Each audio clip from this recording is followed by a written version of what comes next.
एक मनोवैज्ञानिक हुए जिन्होंने ये कहा, जैसी परवरिश वैसा आचरण।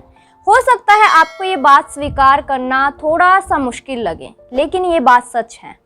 नमस्कार आप सभी को।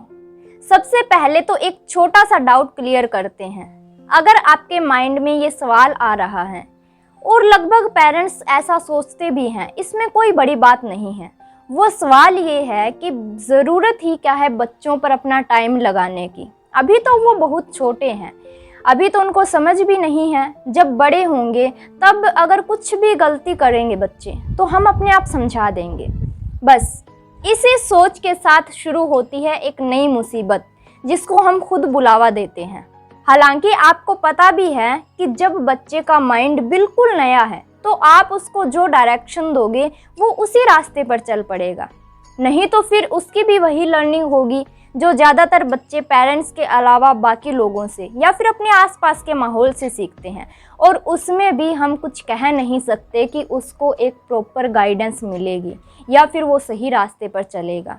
तो ज़रूरी ये है कि आप बच्चों को ऐसा माहौल दो जहाँ पर उसकी प्रॉपर एजुकेशन हो, उसको अच्छे संस्कार मिले, अच्छी आदतें सीखने को मिले। क्योंकि देखिए, इसके आपको 4 सबसे बड़े फ़ायदे देखने को मिलेंगे।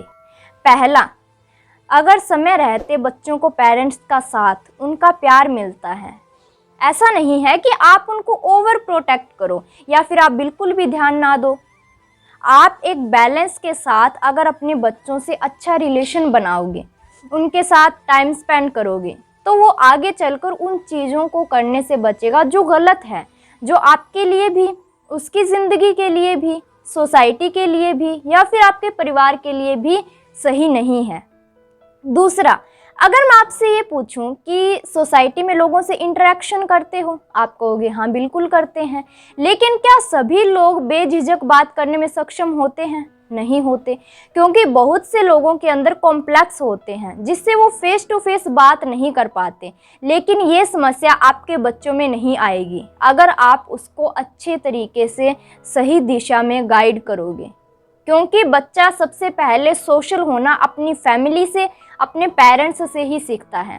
तीसरा, अभी आप बच्चों का माइंड जिस तरीके से सेट करोगे वो लंबे समय तक वैसा का वैसा रहेगा। बहुत मुश्किल होता है उसको एक रास्ते से हटाकर दूसरे रास्ते पर लेकर आना। तो कोशिश आपकी यही रहनी चाहिए कि उसके माइंड में कुछ भी ऐसी गलत चीज़ें फिट मत करो। इसका एक छोटा सा एग्जाम्पल लेते हैं। कुछ चीज़ें होती हैं जिनसे कईयों को डर लगता है, हो सकता है आपको लगता है, हो सकता है मुझे लगता है। तो हम ऐसा अक्सर सुनते हैं कि ये डर तो बचपन से ही इसके अंदर बैठा हुआ है। इसीलिए आपके बच्चों को अगर किसी चीज़ से डर लगता है तो कोशिश कीजिए कि बचपन से ही उस डर को ख़त्म किया जाए। जैसे अंधेरे से डर लगना, तेज़ आवाज़ से डर लगना, पानी से डरना या फिर कुछ भी हो सकता है। चौथा, ऐसा ज़रूरी तो नहीं ना कि हम एक काम को सिर्फ एक ही तरीके से कर सकते हैं, उसमें भी हमें चेंज करने पड़ते हैं। तो अगर आपको लगता है कि आपके बच्चों के जीवन में कुछ बदलाव करने की ज़रूरत है, उनकी एक्टिविटीज़ को बदलने की ज़रूरत है या कुछ और अच्छे तरीके से आप उनको कुछ सिखा सकते हैं, तो वो जो बदलाव है वो आप बचपन से ही उसके अंदर आसानी से लेकर आ सकते हैं। क्योंकि अभी तक उसके संस्कार और उसकी आदतें इतनी मजबूत नहीं हुई है।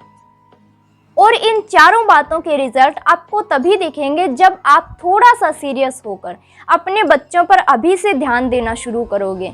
क्योंकि अभी आपके पास वक्त है कि आपने जिस नए जीवन को जन्म दिया है, आप उसको किसी भी सांचे में ढाल सकते हो। अगर आप ऐसा नहीं करते तो इसका खामियाजा आपको तो भुगतना ही पड़ेगा और साथ में आपके बच्चों को भी। क्योंकि तब आप उनको कुछ समझाओगे, हो सकता है वो समझे, हो सकता है ना समझे। तो थोड़ा सा ध्यान देने की ये ज़रूरत है कि आप बच्चों को प्रेम दो, उनको संस्कार दो, उनको शिक्षा दो, लेकिन अपने सपने या फिर दुनिया की भागदौड़ को देखकर उन पर चीज़ें थोपना मत। क्योंकि हर बच्चे की अपनी एक अलग खासियत होती है। आपको भी नहीं पता कि आपका बच्चा आगे चलकर क्या बनेगा। हो सकता है वो अच्छा गायकार बने, अच्छा चित्रकार बने, डॉक्टर बने, इंजीनियर बने या फिर टीचर बने या कुछ भी बन सकता है जिसमें सबकी भलाई हो। किसी भी तरीके से देख लो, जिम्मेदारी तो पेरेंट्स को लेनी ही होगी। हाँ, अपने बच्चों को प्रेम दो, फ्रीडम दो, बेपरवाह बनो आप, कोई बड़ी बात नहीं है, लेकिन कम से कम लापरवाह मत बनो। क्योंकि ऐसा हो सकता है कि आप बच्चों को सारी सुख सुविधाएं दे सकते हो, लेकिन जो वैल्यूज़ होती हैं, जो संस्कार होते हैं, जो खुशी बच्चों को आपका साथ पाकर होती है, वो तो आप पैसों से नहीं खरीद सकते ना। और ये सुनी सुनाई बात नहीं है, ऐसा सच में होता है। हो सकता है आप खुद इसका एग्जाम्पल हो, या अगर आप नहीं हो तो आपके आसपास पड़ोस में ऐसा देखने को मिल जाएगा कि जो पेरेंट्स बच्चों को अपना वक्त नहीं दे पाते, वो दूसरी चीज़ों से उस कमी को पूरा करने की कोशिश करते हैं। बच्चों की सारी डिमांड पूरी करने लग जाएंगे, उनको अच्छे खिलौने ला देंगे, अगर बच्चा रो रहा है तो उसको मोबाइल दे देंगे या फिर पैसे दे देंगे। लेकिन ये सब चीज़ें उस कमी को पूरा नहीं करेंगे जो आप कर सकते हैं, क्योंकि बच्चों के लिए आपके साथ, आपके प्यार से बड़ा कोई भी तोहफा नहीं होता। उम्मीद है आप इन सभी बातों को समझे होंगे और आप इनको फॉलो करने की कोशिश करेंगे। अगर वीडियो पसंद आई तो लाइक करें, चैनल को सब्सक्राइब करें। मिलते हैं एक नई वीडियो के साथ, ये जानने के लिए कि बच्चों को छोटी छोटी जिम्मेदारियां कैसे दें। धन्यवाद।